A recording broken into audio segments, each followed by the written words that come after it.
Hello guys, स्वागत है आप सभी का आपके अपने YouTube channel Manish classes Kolkata में। मैं मनीष प्रसाद आज आपके साथ लेकर के आया हूं आपका एक आंसर की कमर्शियल स्टडीज जो अभी हाल ही में एग्जाम हुआ और उसका आंसर की मैं आपके सामने डिस्कशन करने के लिए आया हूं।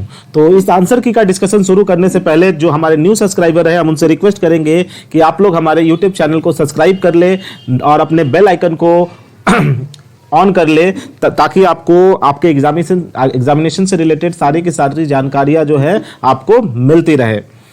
तो जैसा कि हम लोगों ने आपको YouTube के ऊपर 2 मॉक्स प्रोवाइड करवाए थे और उन 2 मॉक्स में से आपका आज के पेपर में 70 मार्क्स जो है वो कॉमन पाया गया है। आज जो है इस सेशन में मैं आपके साथ डिस्कस करूंगा आज का जो पेपर रहा उसका एनालिसिस कि किस तरीके से पेपर हमने दिया और आप लोगों ने जो एमसीक्यूज लगाए उसमें से आपने कितना करेक्ट किया। तो चलिए शुरू करते हैं, लेकिन शुरू करने से पहले आप लोगों से सभी से रिक्वेस्ट रहेगा कि आप लोग हमारे यूट्यूब चैनल को सब्सक्राइब करें, लाइक करें, कमेंट करें और अपने फ्रेंड्स में शेयर करें ताकि ज़्यादा से ज़्यादा लोगों की हेल्प हो सके। तो पहला जो क्वेश्चन था सेक्शन ए, जो कि कंपलसरी पार्ट रहता है आपके लिए, इसमें 16 एमसीक्यूज आए थे। बेसिकली उसका हम डिस्कशन करते हैं आपके साथ। तो सबसे पहला है कि heavy expenditure on advertisement is classified as. तो याद रखें कि जब भी हम एडवर्टीजमेंट के ऊपर बहुत बड़ा एक्सपेंडिचर करते हैं ना, that will be called deferred revenue expenditures. तो क्वेश्चन नंबर 1 का ऑप्शन नंबर सी करेक्ट होगा। Next question number 2, dash expect the business organisation to follow laws and regulation of the country. तो ये एक्सपेक्टेशन है, एक गवर्नमेंट एक्सपेक्ट करती है business organisation से कि बिजनेस ऑर्गेनाइजेशन जो है उस कंट्री के सारे रूल्स और रेगुलेशंस को मानेगा। चलिए दोस्तों, क्वेश्चन नंबर 3 आपके सामने है। ऑडल्ट्रेशन मींस, ऑडल्ट्रेशन का मतलब होता है कि जब कोई भी सेलर आपको आपके सामान के साथ कुछ एडिशनल हार्मफुल चीजें मिला के दे, that will be called adulteration. तो option number C will be correct. Mixing of harmful substances in the product is the correct answer.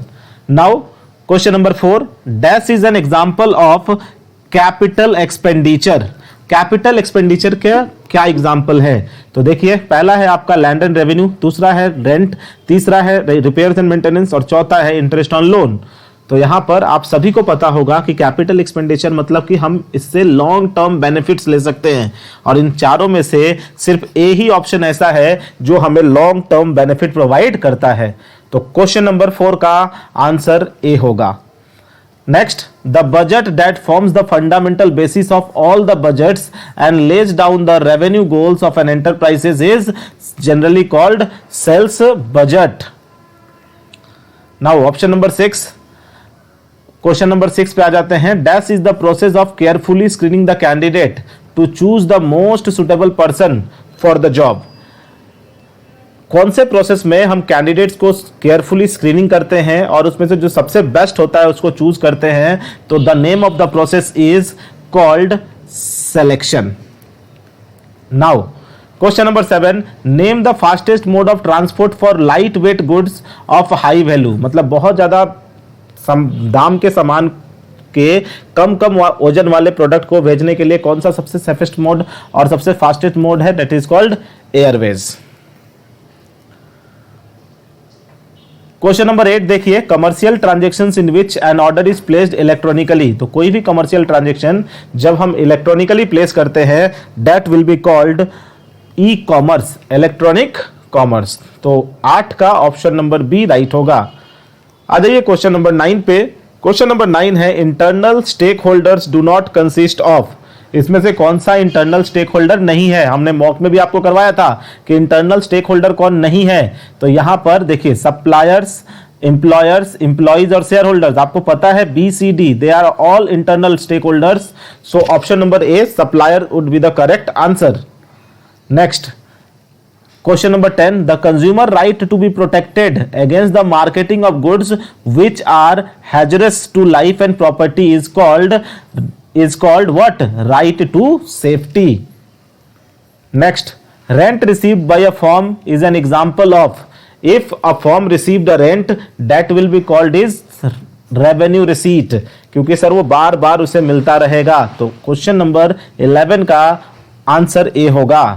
Next, any tangible material offered for sale and which can be replaced is called.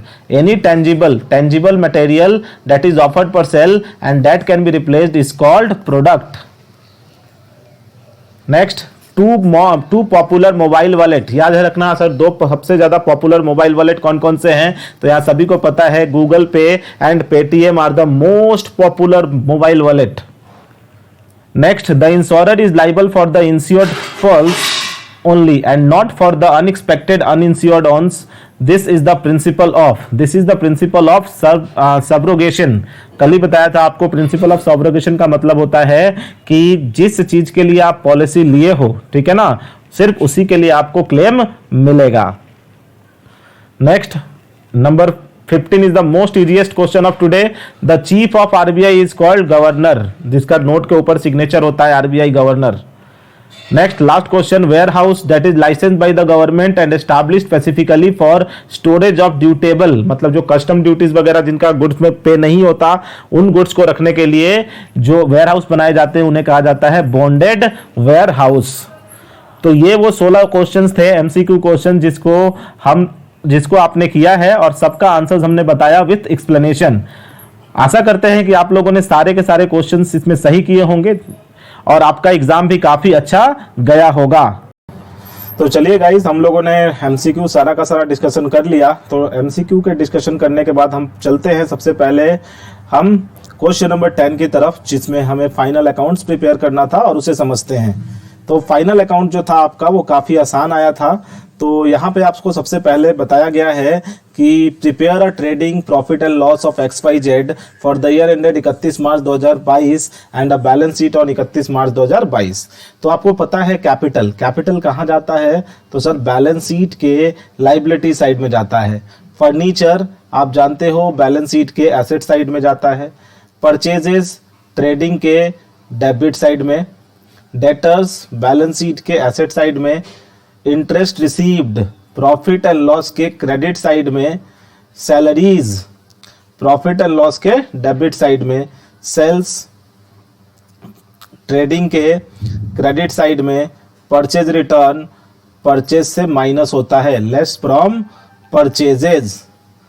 Wages trading के debit में. Rent P&L के debit में. Sales return less from sales, कहां से minus होगा? Sales से. Carriage outward profit and loss के debit side में. क्रेडिटर्स बैलेंस शीट के लाइबिलिटी साइड में. Printing and stationery profit and loss के डेबिट साइड में. इंश्योरेंस प्रॉफिट एंड लॉस के डेबिट साइड में. ओपनिंग स्टॉक ट्रेडिंग के डेबिट में. Thereafter office expenses profit and loss के डेबिट साइड में. उसके बाद है बैंक ओवरड्राफ्ट. ध्यान रखिएगा, बैंक ओवरड्राफ्ट था तो ये बैलेंस शीट के लाइबिलिटी में.